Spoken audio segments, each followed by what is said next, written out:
Education का कोई मजहब नहीं होता, लेकिन हिजाब बैन विवाद को लेकर एजुकेशन के नाम पर मजहबी खेल चल रहा है। जहां बेटी पढ़ाओ बेटी बचाओ के नारे लगते थे, अब वहीं बेटियों को हिजाब के नाम पर एजुकेशन से दूर किया जा रहा है।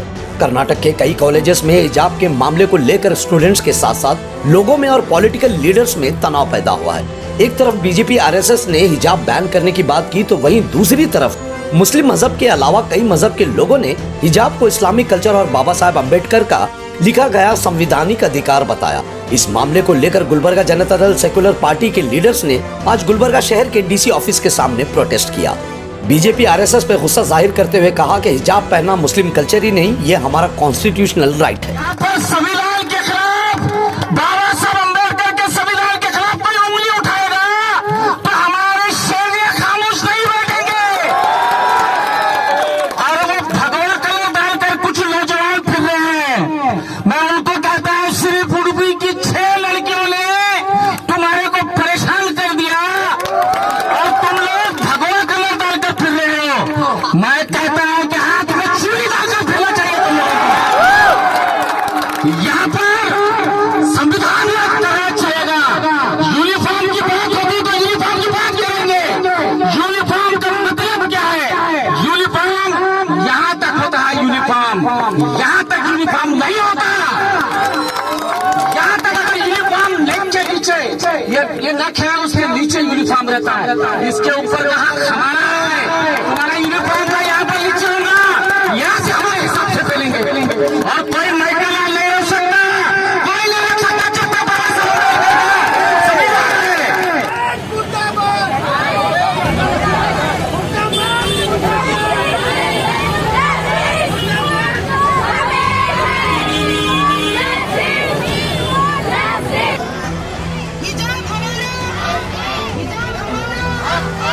ಉಡುಪಿ ಪ್ರಿನ್ಸಿಪಾಲ್ಗೆ ಕೋಮುವಾದಿ ಕಂದೂರ್ ಪ್ರಿನ್ಸಿಪಾಲ್ಗೆ ಕೋಮುವಾದಿ ಆರ್ಎಸ್ಎಸ್ಗೆ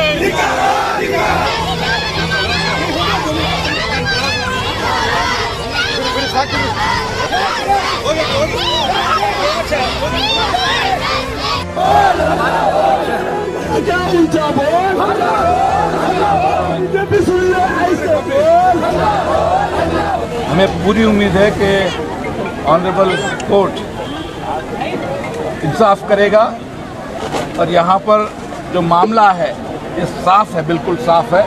ये जो ड्रेस कोड होता है ये बिलो द नेक होता है, ये अबव द नेक नहीं हो सकता। हमारे हिंदुस्तान के हमारे सिख भाई हैं, वो जो है पगड़ी पहन के स्कूल को आते हैं। हमारे हिंदू भाई जो है, हमारे लिंगायत भाई जो हमारे 7 सालों से जो है भाइयों की तरह रहे हैं, वो नामा लगा के आते हैं। हमारे क्रिश्चियन भाई ये पहनते हैं। हमारे जितने भी मज़हब के लोग हैं वो यूनिफॉर्म स्कूल का बराबर पहनते हैं। ये जो बुर्का है स्कूल के बाहर तक है, क्लास के अंदर सिर्फ स्कार्फ पहना जाता है। इसको कम्युनलाइज करने की बात हो रही है, इसके पीछे एजेंडा बड़ा साफ है। भारतीय जनता पार्टी आज कर्नाटक के अंदर उसको यकीन हो गया कि फिर वो हुकूमत नहीं करने वाले, इसीलिए ये सिर्फ एक इंसिडेंट नहीं है बल्कि हर जिले के अंदर भारतीय जनता पार्टी हिंदू मुस्लिम की लड़ाई लड़ाना, हिंदू मुस्लिम की भाईचारे को फूट बढ़ा करके हुकूमत में आने की साजिश कर रही है। आज बहुत सारे ऐसे एमएलएज हैं, एमपीज हैं जो है असेंबली के अंदर अपने अपने मजहब के लिबास को पहन करके जाते हैं। योगी आदित्यनाथ खावी पहन के जाता है, हमारी माया बहनें बुर्खा पहन की जाती हैं, हिंदू बहन उमा भारती को क्या नाम है उसका, वो भी खावी के लिबास पहन के जाना कोई ये नहीं है। स्कूल का मामला अलग, सियासत का मामला अलग। ये साफ तौर पर सियासी लड़ाई है। इस लड़ाई के अंदर भारतीय जनता पार्टी आज जो है साजिश कर रही है। आज हम देखते हैं क्या नाम उसका, बसवराज यत्नाड़ एक बयान देता है। क्या बोलता है वो बयान देकर? अगर उर्दू स्कूल को चलना है, अगर हिजाब पहनना है तो आप पाकिस्तान चले जाओ। इस मुल्क के अंदर बाबा साहब अम्बेडकर का संविधान चलेगा। बहुत अच्छा लगा बसवराज यत्नाड़, तू कई सदियों पहले जो है मिनिस्टर बना था, आज तक तुझे कुर्सी नहीं मिल रही। तू मिनिस्टर बनने के लिए तू इस कौम के अंदर जो है फूट डालने की कोशिश कर रहा है।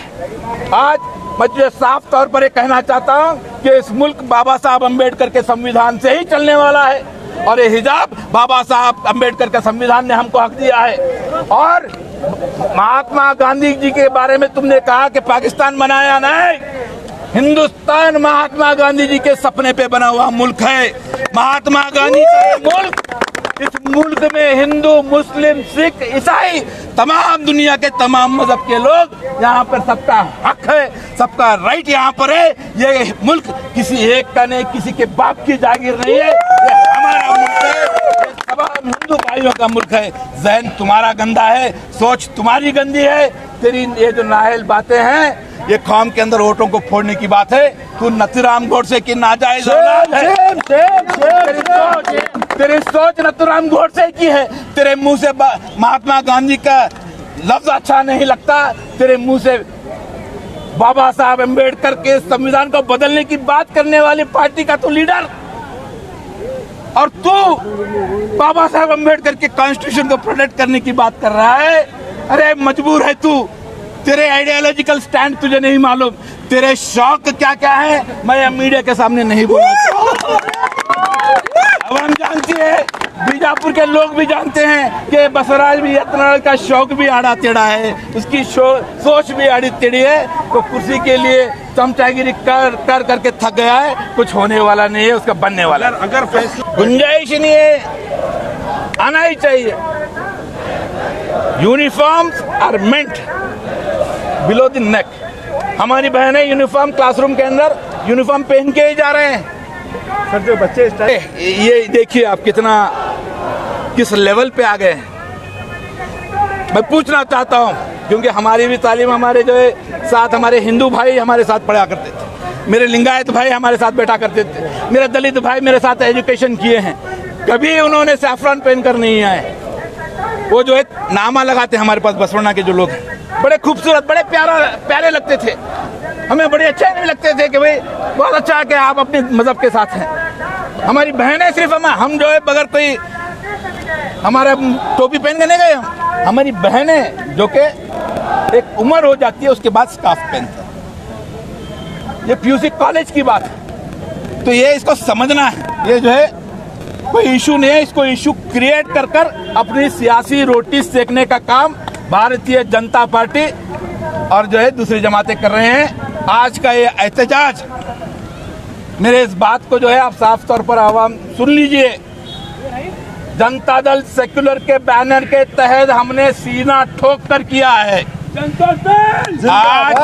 आज भारतीय जनता पार्टी कम्युनलाइज करने की कोशिश करती है और कांग्रेस खामोश रहती है। डीके शिव कुमार कहते हैं कि नहीं, हमारे पार्टी के बैनर के तहत नहीं होना, वोट्स पोलराइज होते हैं। आप में डर है कि बीजेपी को मुकाबला करने के लिए जनता दल सेक्युलर, हमारे लीडर कुमार स्वामी साहब ने भी उसको कंडेम किया।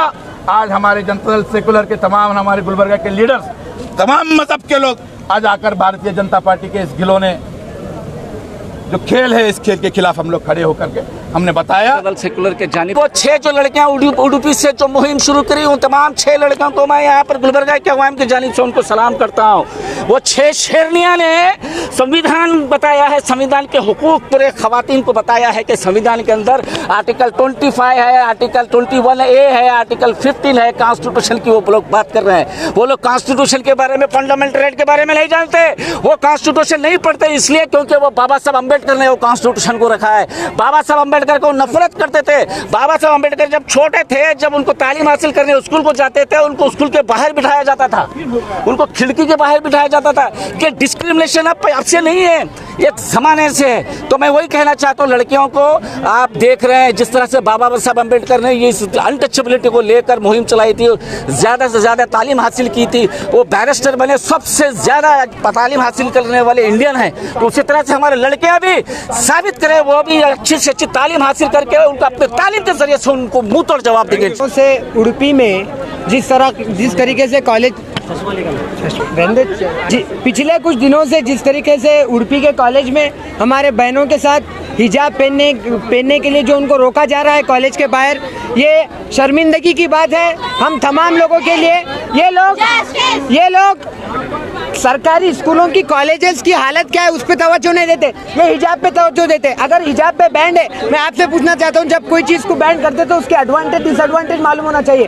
कई मेरे गैर मुस्लिम हिंदू बहने जो कहते हैं कि मैं हिजाब में सेफ फील करती हूँ। हमारे प्रधानमंत्री बात करते हैं कि बेटी की सुरक्षा, हाँ बेटी की सुरक्षा हिजाब में है, ना कि बगैर हिजाब के फिरने में। अगर तुम आखिर सुरक्षा चाहते हो तो हिजाब से जाने की इजाजत दो। कई गैर मुस्लिम बहने, मैं आपको बता रहा हूँ, वो पछताते हैं कि हमारे मजहब में हिजाब क्यों नहीं है, वो फील सेफ करते हैं। अगर वाकई बेटी पढ़ाओ का नारा लगाते हो, बेटी बचाओ का नारा लगाते हो, बेटी की सुरक्षा का नारा लगाते हो, तो सुन लो, सबसे पहले जो मुस्लिम लड़कियां जो हिजाब पहन के जा रही है उनको इजाजत दी जाए कॉलेज में जाने की हिजाब पहन के। ये तुम हमसे पढ़ाई से दूर करने की कोशिश नहीं कर सकते। तुम छोटे छोटे मसलों को, ये बहुत बड़ा मसला है। तुम जो सरकारी स्कूलों की हालत करे थे वो हालत जाके देखो। जनता उस स्कूल के बारे में सवाल करेगी, डेवलपमेंट के बारे में सवाल करेगी, वो छोड़कर तुम हिजाब के मसले को लेकर बड़ा करेंगे। याद रखो, ये बाबा साहब अम्बेडकर का हिंदुस्तान है। कह रहे हिजाब पहनना है तो पाकिस्तान जाओ। ये मुल्क मेरे बाप आदम का है, हम इंशाल्लाह इसी मुल्क में रहेंगे, हिजाब पहन के रहेंगे इंशाल्लाह। ये कॉन्स्टिट्यूशन इजाजत देता, तुम नहीं रोक सकते। मैं और एक बार तमाम बहनों को सलाम करता हूँ। आप चलिए, पूरा देश आपके साथ है, पूरा वर्ल्ड आपके साथ है।